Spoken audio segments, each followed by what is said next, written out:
One பிளஸ்லேருந்து N6X அப்படிங்கிற ஒரு Intel smart ஃபோனை ஒன் பிளஸ் இந்தியா லான்ச் பண்ணிருக்காங்க.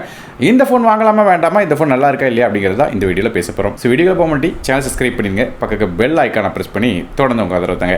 One plus company Oppo merge ஆகிட்டுங்கிறது நம்ம எல்லாருக்குமே தெரியும். ஆனால் ஃபாரின் கண்ட்ரீஸில் இந்த ஒன் பிளஸ் கம்பெனி க்ளோஸ் பண்ணிட்டு இருக்காங்க. ஸோ அப்படி இருக்கிற பட்சத்தில் இப்போ இந்த இந்தியாவில் புதுசாக ஒன் பிளஸ்லேருந்து N6X அப்படிங்கிற ஒரு புது ஸ்மார்ட் ஃபோன் லான்ச் பண்ணியிருக்காங்க. அப்படி பார்க்கும்போது முதல்ல பில் குவாலிட்டிலேருந்து ஆரம்பிக்கலாம். இந்த ஃபோன் வந்து 8.65 mm திக்னஸோட 214 கிராம் வெயிட் வருது. அது வெயிட்டான ஃபோன் தான். மற்றபடி IP64 ரேட்டிங் கொடுக்குறாங்க. ஆனால் லைட்டாக தூரல் காலங்களில் வெளியே கொண்டு போன பிரச்சனை இருக்காது. ஹெவியான மழை காலங்களில் கொண்டு போகாமல் இருக்கு நல்லது. இது போய் MIL/STD 810H அப்படிங்கிற மிலிட்டரி ஸ்டாண்டர்ட் கொடுக்குறாங்க. மற்றபடி ஃபோனோட பேக் சைடும் சரி ஃப்ரேமும் சரி பிளாஸ்டிக் மெட்டீரியல் செஞ்சிருக்காங்க. ஸோ பில்ட் குவாலிட்டி ஓரளவு ஓகேன்னு சொல்லலாம். இப்போ 20,000 செக்மெண்ட்டில் என்னெல்லாம் பார்க்க முடியுமோ அது மாதிரி தான் இந்த ஃபோன் பில்ட் பண்ணியிருக்காங்க. அடுத்த இந்த ஃபோனோட டிஸ்பிளே பற்றி பேசலாம். இந்த ஃபோனில் ஒரு 6.8 இன்ச்க்கான HD+ ரிசூவில் LCD டிஸ்பிளே கொடுக்குறாங்க. இந்த டிஸ்பிளேக்கு 120 ஹெர்ட்ஸ்க்கான ரெஃப்ரெஷ் ரேட் இருக்குது. அது மட்டும் இல்லாமல் நமக்கு 1200 நிட்ஸ் பீக் பிரைட்னஸ் கிடைக்கும் சொல்கிறாங்க. மற்றபடி இந்த டிஸ்பிளே வந்து ஒரு வாட்டர் ஆப் நாஸ் டிஸ்பிளேயாக தான் வருது. ஸோ டிஸ்பிளே வந்து பெருசாக சொல்கிற அளவுக்கு இல்லை, ஆவரேஜாக இருக்கும். அடுத்த இதோட ப்ராசர் பற்றி பார்க்கலாம். நமக்கு இந்த ஃபோனில் MediaTekோட Dimensity 6360 Apex அப்படிங்கிற ஒரு 6 nm ப்ராசர் கொடுக்குறாங்க.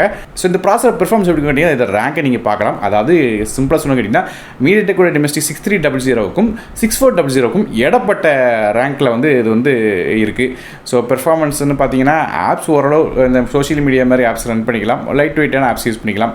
மற்றபடி ஒரு கொஞ்சம் இன்டென்சிவான ஆப்ஸோ இல்லை ஹெவியான ஆப்ஸோ அந்தளவுக்கு இதில் பெருசாக வந்து மல்டி டாஸ்கிங்கோட யூஸ் பண்ண முடியாது. அது மட்டும் கேம்ஸ்னு பார்த்தீங்கன்னா இன்டர்வல் கேம்ஸ் கேஷுவல் கேம்ஸ்லாம் எடுக்கலாமா தவிர மற்றபடி மிட் செட்டிங் கேம்ஸோ ஹெவியான கேம்ஸோ அந்தளவுக்கு விளையாட முடியாது. மற்றபடி ரேம் வச்சு LPDDR 4 தராங்க. ஆனால் ஸ்டோரேஜ் என்ன அப்படிங்கிறத மென்ஷன் பண்ணலை. UFS 2.2 இருக்கும்னு சொல்லி எதிர்பார்க்கலாம். இது போய் என்னென்ன ரேம் அண்ட் ஸ்டோரேஜ் கான்ஃபிகரேஷன் இருக்குது அப்படிங்கிறது நீங்கள் ஸ்க்ரீனில் இப்போ பார்க்கலாம். மற்றபடியாக இந்த ஃபோனுக்கு 2 TB வரையும் மைக்ரோ SD கார்டுக்கான சப்போர்ட் இருக்குது. இது ஒரு ஹைப்ரிட் சிம் செட்டாக தராங்க. ஆனால் 2 சிம் கார்டு அப்படின்னா ஒரு சிம் ஒரு micro SD card phone at டைமில் யூஸ் பண்ணலாம். அடுத்த ஃபோனோட OS பற்றி பேசலாம். இந்த ஃபோன் Android 16 பேஸ் பண்ண OxygenOS 16 அப்படிங்கிற இன்டர்ஃபேஸர் என்னது அப்டேட்ஸை பற்றி பெருசாக கம்பெனி மென்ஷன் பண்ணல. மேபி ஒரு வருஷம் அல்லது 2 வருஷம் அப்டேட்ஸ் தருவாங்க சொல்லி எதிர்பார்க்கலாம். அப்படி பார்த்தா 2 வருஷத்துக்கான அப்டேட் தாங்குமாங்கிறது தெரியல. ஏன்னா இந்த ஃபோனோட பேசிக் ரேம் வெர்ஷன் பார்த்தீங்கன்னா 4GB ஆரம்பிக்கு. அதனால் பெருசாக சொல்கிறதுக்கு ஒன்றும் இல்லை. அது மட்டும் இல்லாமல் நமக்கு UFS ஸ்டோரேஜ்லாம் என்ன அப்படிங்கிறது மென்ஷன் பண்ணலை. ஸோ அதனால் பெருசாக அப்டேட் வந்து எதிர்பார்க்க முடியுமா அப்படிங்கிற ஒரு கேள்விக்குறி இருக்குது. அதே ஃபோனோட கேமராஸ் பற்றி பார்க்கலாம். பேக் சைடில் சரி ஃப்ரண்ட் சைடில் சரி ஒரு கேமரா தான் இருக்குது. அப்படி போகும் பேக் சைடில் ஒரு 13 மோசக்கான ரியர் ஃபேசிங் கேமரா தராங்க. இது f2.2 அப்பச்சில் வருது. ஆனால் ஃப்ரண்ட் சைடில் பார்த்தீங்கன்னா ஒரு 5 மோசக்கான கேமரா கொடுக்குறாங்க. ஸோ பேசிக்காக பார்க்கும்போது இந்த கேமரா சென்சர் என்ன அப்படிங்கிறது கம்பெனி மென்ஷன் பண்ணலை. மற்றபடியாக பேக் சைட்லையும் சரி ஃப்ரண்ட் சைட்லையும் சரி நமக்கு வந்து ஃபுல் HD வீடியோ 30 frames வரைக்கும் கேப்சர் பண்ணலாம். ஸோ தான் ஃபோனோட கேமராஸாக இருக்குது. அதே ஃபோனோட ஆடியோஸ்னு பார்க்கும்போது நமக்கு வந்து இந்த ஃபோனுக்கு USB Type-C தான் தராங்க. மற்றபடி சிங்கிள் ஸ்பீக்கர் தான் கொடுக்குறாங்க, ஸ்டீரியோ ஸ்பீக்கரில் கிடையாது. ஃபோனோட பாட்டம் சைடில் ஒரு ஸ்பீக்கர் வருது.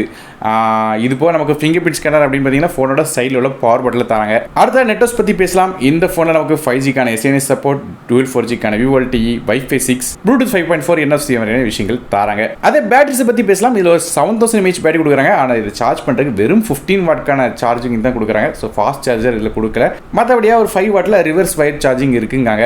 ஸோ எப்படி பார்த்தாலும் ஒரு பெரிய பேட்டரி கொடுத்துட்டு அட்லீஸ்ட் ஒரு 30 வாட் வரையுமாவது ஒரு ஃபாஸ்ட் சார்ஜிங் கொடுத்துருக்கலாம். அது கொடுக்காம விட்டுட்டாங்க. அதனால கண்டிப்பாக இது சார்ஜ் ஆகிறதுக்கு ரொம்ப நேரம் டைம் எடுத்துக்கிடும். மற்றபடியாக இதோட பேட்டரி வந்து ஆவரேஜ் யூஸ் பண்ணும்போது 2 நாள் வரையும் பேட்டரி லைஃப் கிடைக்கும் சொல்கிறாங்க நார்மல் யூசேஜில். இது இப்போ 1600 சைக்கிள்ஸ் வரையும் நமக்கு வந்து இந்த பேட்டரியால் தாங்க முடியும் சொல்கிறாங்க கண்டினியூஸ் சார்ஜ் பண்ணாலும். இது இப்போ அந்த பேட்டரி வந்து 1600 சைக்கிள்ஸ் வரையும் நமக்கு சார்ஜிங் சைக்கிள் சப்போர்ட் ஆகும் சொல்கிறாங்க. அது மூலமாக 80% வரையும் பேட்டரி ஹெல்த்தை ரீட்டைன் பண்ண முடியும் சொல்கிறாங்க 1600 சைக்கிள்ஸ் வரையும். கடைசி இந்த ஃபோனோட விலை இப்போ நீங்கள் ஸ்க்ரீனில் பார்க்கலாம். ஸோ ஓரளவு பார்க்கும்போது கொடுத்துருக்கிற ஸ்பெக் வச்சு பார்க்கும்போது ப்ராசரோட டிசைன் கொடுத்துருக்காங்க. ஆனால் என்ன UFS ஸ்டோரேஜ் அப்படிங்கிறத மென்ஷன் பண்ணல. கேமராஸ் பெருசு சொல்கிற அளவுக்கு இருக்காது.